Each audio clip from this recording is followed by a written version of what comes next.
A couple of other dimensions to the thought here. The data center industry, the industry is driven by demand for computing, demand for fast computing, and demand for proximity. All of that is what leads to this location selection, site selection.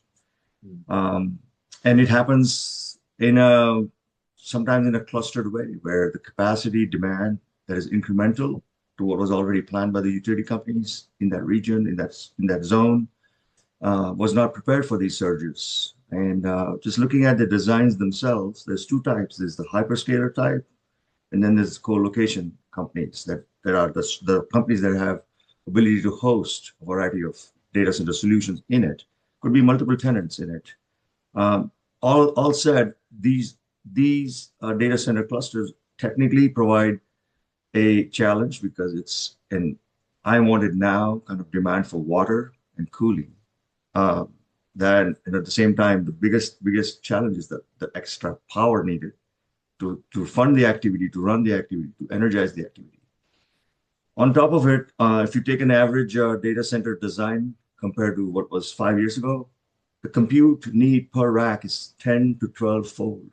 For example, each rack used to be about 100 kilowatt. Now it's 110 kilowatt. 10 kilowatt before, now it's 110 kilowatt. 120 kilowatt is the demand per rack. So you can see because of the density of the computing and the ability to not tolerate any kind of loss of power, all of that leads to a power density that was unheard of. That is what leads to the actual magnitude of the demand.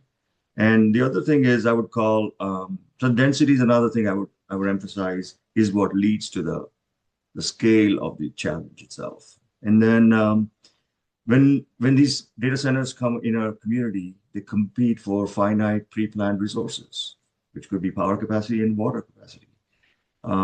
There are solutions that are being looked at in a mid cycle stage right now that will get into low water use, low other cooling needs use, but it will take time. It's not fully mature yet. So I think we are coming across a situation where the demand for now, here and now, is already outpacing what's available, and that leads to competition for or contention for finite resources. It's basically that supply demand.